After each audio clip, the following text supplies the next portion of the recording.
बहुत सारे लोग कहते हैं कि भारत का अपना कोई इतिहास नहीं है, भारत के लोग सभ्य नहीं थे, उनके रहने की व्यवस्था अच्छी नहीं थी। तो आज हम उन्हीं सारे तथ्यों के बारे में जानेंगे। तो हेलो दोस्तों, स्वागत है हमारे इस वीडियो में। और आज हम बात कर रहे हैं सिंधु घाटी सभ्यता की।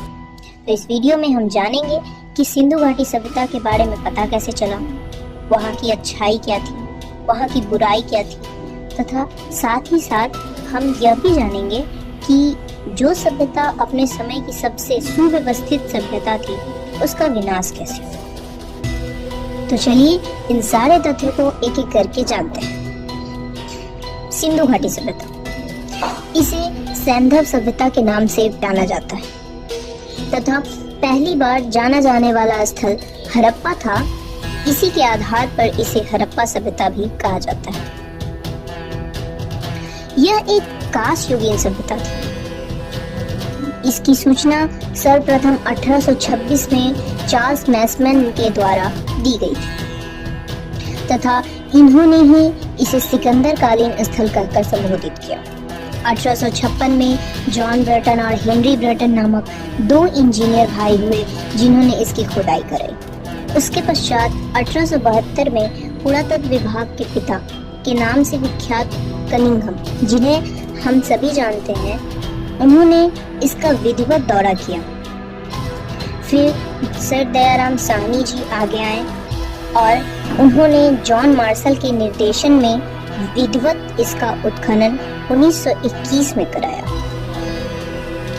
हड़प्पा के पश्चात 1922 में हड़प्पा से 483 किलोमीटर दूर मोहनजोदड़ो नामक स्थल का उत्खनन राखलदास बनर्जी, M.K. दीक्षित तथा M.G. वास्ता के द्वारा कराया गया। सर्वप्रथम 1924 में जॉन मार्शल ने इलस्ट्रेटेड इंडिया नामक एक पत्रिका में पहली बार यह उद्घाटित किया कि भारत में वैदिक सभ्यता से भी पहले एक सभ्यता विद्यमान थी, जिसे सिंधु घाटी सभ्यता कहकर संबोधित किया गया। सिंधु घाटी सभ्यता का नाम सिंधु घाटी ही क्यों था, तो आइए इसे जानते हैं। इस सभ्यता के प्रारंभिक स्थल सिंधु नदी के आसपास पाए जाने की वजह से इसे सिंधु घाटी सभ्यता कहा गया, परंतु बाद में देखा गया कि इस सभ्यता के अधिकतर स्थल घग्गर नदी घाटी के इर्द गिर्द फैले हुए।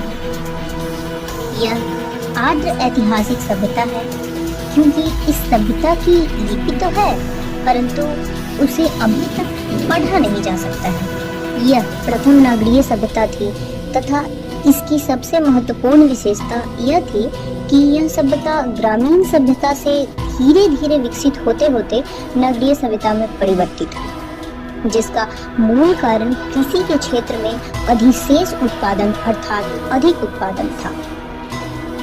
इसका अर्थ आप ऐसे समझ सकते हैं जैसे कोई इंसान अपने जीवन में नीचे से ऊंचाई की ओर बढ़ा। यह पूर्णतः स्वदेशी सभ्यता थी तथा इस सभ्यता का आकार त्रिभुजाकार था। सिंधु घाटी सभ्यता के उत्तर में मांडा, दक्षिण में दैमाबाद, पूर्व में आलमगीरपुर तथा पश्चिम में सुतका-गंडोर शहर स्थित है और यह सभ्यता पूरे 15 लाख वर्ग किलोमीटर से भी अधिक क्षेत्र में फैली हुई। सिंधु घाटी सभ्यता का सबसे विकसित शहर मोहनजोदड़ो था, जो शायद उस सभ्यता की राजधानी रही होगी। मोहनजोदड़ो का मतलब मृतकों का टीला होता है। मोहनजोदड़ो सबसे अधिक विकसित इसलिए था क्योंकि यहाँ की सड़कें पूरे हड़प्पा सभ्यता में सबसे चौड़ी पाई गई है। मेसोपोटामिया से मोहनजोदड़ो का सिक्का मिला है जो हड़प्पा सभ्यता की व्यापार के बारे में हमें बताता है। हड़प्पा सभ्यता का सबसे प्रमुख बंदरगाह लोथल था। लोथल अभी गुजरात में अवस्थित है। लोथल सबसे विकसित बंदरगाह था पूरे हड़प्पा सभ्यता का। सबसे इंटरेस्टिंग बात यह है कि इसकी 89 बार खुदाई एस राव के द्वारा करवाई गई थी। रोपड़, कालीबंगा, सुतका-गंडोर, राखीगढ़, धौलावीरा ये सब सिंधु घाटी के प्रमुख शहर थे। सिंधु सभ्यता आधुनिकता की तरफ तेजी से बढ़ रही थी। व्यापार, कृषि और अपनी अर्थव्यवस्था में तेजी से आगे बढ़ने लगी थी। अगर बात की जाए वहाँ के मोहर की, तो मोहर वस्तु विनिमय के माध्यम थे।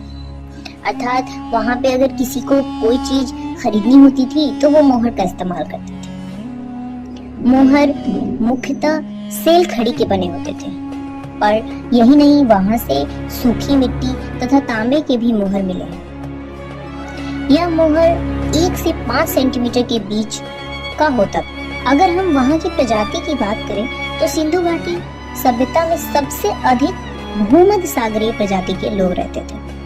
इसके अलावा वहाँ और भी प्रजाति के लोग विद्यमान थे, जैसे कि प्रोटोएस्टोलोआयड, मंगलोइड तथा अल्पाइन। लेकिन आखिर ऐसा क्या हुआ जो इतनी विकसित तथा सुव्यवस्थित सभ्यता का अंत हो गया, तथा ये सभ्यता आज हमारा इतिहास बनकर है?